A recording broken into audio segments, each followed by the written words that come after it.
As the leading Republican on the Armed Services Committee and a former presidential candidate, John McCain has been intensely involved in the debate on the war in Afghanistan. The arguments being heard in Australia about troop withdrawals are also being heard here, and it's on that basis that Senator McCain agreed to speak to us.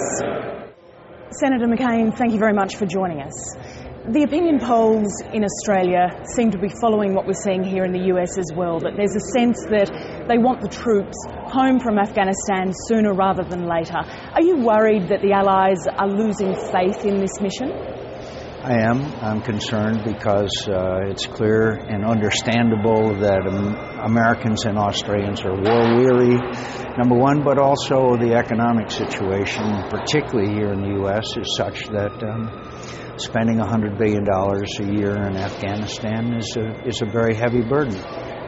My response to that is that we cannot forget that this is where the attacks of 9/11 began in Afghanistan, and to have Afghanistan deteriorate to a situation where the Taliban can return and perhaps Al-Qaeda and it become a cockpit for the major nations in the region is not in Australia or United States national security interests.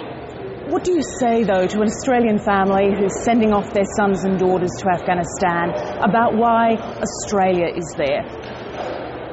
I tell them I thank them for their sons' and daughters' service and sacrifice, and they are our best and strongest allies in many respects. But I also point out that I would rather have them fighting in Afghanistan than Australia or the United States becoming the target for terrorist attacks. Radical Islamic extremism is a threat to America's and Australians' national security. So we have to serve there, in my view, in order to prevent those elements from coming closer to our countries. The debate here appears to be bipartisan as far as the drawdown and the fact that perhaps the death of Osama bin Laden was a game changer. What do you say to Australians who are saying, let's get this drawdown happening sooner rather than later? I say that Al-Qaeda has become remarkably resilient when their leaders have been taken out. I also say that the Arab Spring now presents opportunity and challenges. And if the Taliban or radical Islamic extremists succeed in Afghanistan and that part of the world, obviously it will spread to the rest of the Arab world.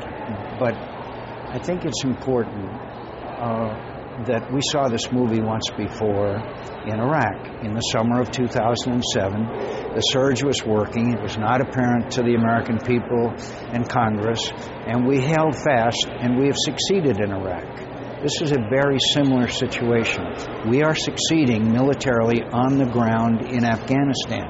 Now, we have enormous challenges with corruption in the Karzai government and Pakistan, and the situation, frankly, is a bit worse there. But we are succeeding on the ground thanks to the service and sacrifice of brave young Americans and Australians and our coalition allies. What do you think Australia's role will be after 2014? I think that Australia's role will be a major factor in a stable Pacific region, whether it be in small countries, island countries, and others where Australia has been a great force for peace, or whether it be in coalitions with other nations. As we confront the challenge of an emerging China, I believe China will be a peaceful entrant on the world stage.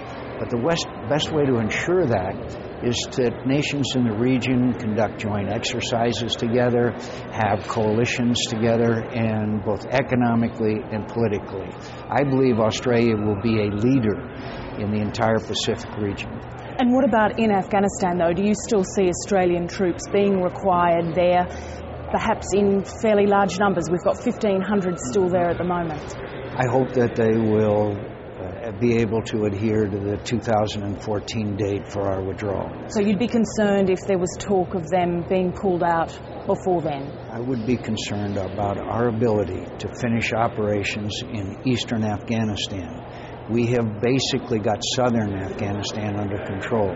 We need all the help we can get. And by the way, the Australians are very good fighters, as we've known for a long, long time. And they have been in the south of the country, and I realise that there is now focus on the east of the country. Do you see Australia's role growing into the east, into those borderland areas with Pakistan, perhaps away from the Uruzgan province where they have mostly been working? I think that it's very obvious that the majority of our effort, once the South is that kind of success is completed, that we would be moving on to other areas. But look, the Australians are very great professional military people, and obviously they contribute enormously. And I say with some respect to our other allies, beyond the simple numbers. They're very, very good.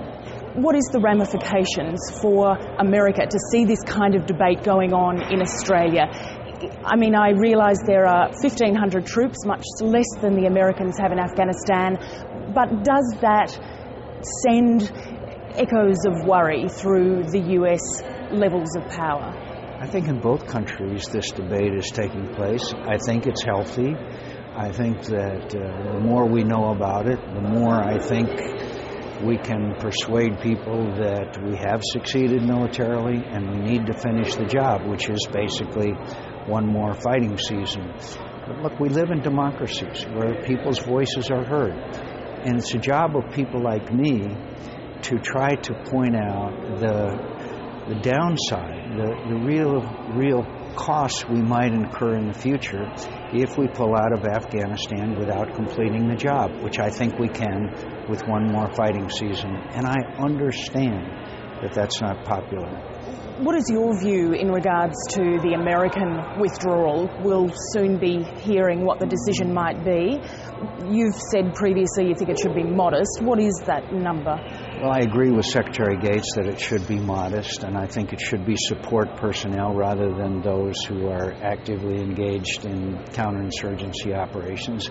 I don't know the exact number, but I do believe that Secretary Gates is correct when he said the number should be, quote, modest.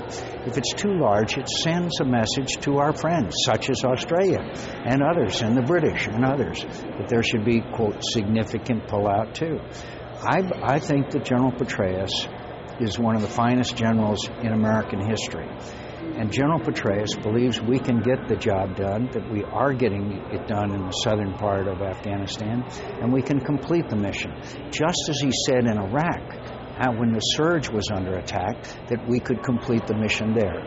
If we had pulled out of Iraq, as many people wanted to in 2007, Iraq would be a very different place today. Senator McCain, just finally on the F-35s, Australia is very involved in this project, but eyeing the spiralling costs. What can you say to the Australian Defence Department about this F-35 project that is heading into the billions and billions of dollars? I say that the costs have gone way, way beyond any of our expectations, that it's a disgrace, and we're going to have to look carefully in the next months or year as to whether that weapon